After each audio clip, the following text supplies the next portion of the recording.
સત્યનું પરિણામ. એક વારની વાત છે. એક નાનકડા ગામમાં મુનિયા નામની એક છોકરી રહેતી હતી. મુનિયા ખૂબ જ સારા સ્વભાવની હતી, પણ તે વારંવાર નાની મોટી વાતોમાં અફવા ફેલાવતી. લોકો પોતાના રસપ્રદ વાતો અને મજેદાર નાની મોટી કથાઓ માટે જાણતા હતા. એક દિવસ મુનિયાને નવો શોખ ચડ્યો. તે ગામના રાજાની ઉપર એક ખોટી અફવા ફેલાવી કે રાજા ન્યાયી નથી અને પોતાનો લાભ મેળવવા માટે દંડ આપી દે છે. આ અફવા વહેલી સવારે લોકોમાં ફેલાઈ ગઈ. તમામ લોકોમાં રાજા પ્રત્યે અણગમો અને નારાજગી ફેલાઈ ગઈ.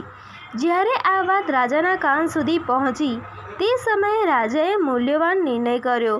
મુનિયાને બોલાવીને તેને કહ્યું, મને ખબર છે કે તુંએ જ આ અફવા ફેલાવી છે. હવે હું તને એક કામ આપું છું. તું આ સવારના સમયનો આખો વિસ્તાર મોખવટ કર અને સર્વત્ર ફૂલની પાંખડીઓ ફેલાવ. મુનિયાએ આ કામ કરી નાખ્યું. બીજા દિવસે રાજાએ મુનિયાને ફરી બોલાવીને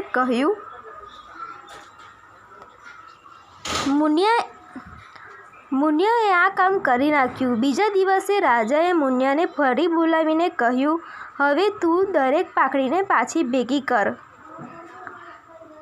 પાછળ કોણ અવાજ કરે છે?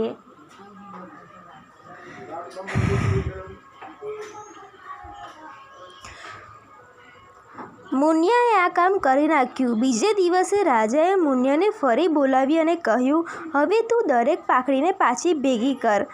મુનિયા આશ્ચર્યચકિત થઈ ગઈ. હું આ કેવી રીતે કરી શકું? પવને પાંખડીઓને ચારે કોર ફેલાવી દીધી છે. હું બધાને પાછી ભેગી કરી શકું એવી શક્યતા નથી. રાજા હસ્યો અને બોલ્યો, સત્ય પણ એ જ છે. એકવાર તે દુનિયામાં ફેલાઈ જાય છે તો તે પાછું ખેંચવું અશક્ય છે.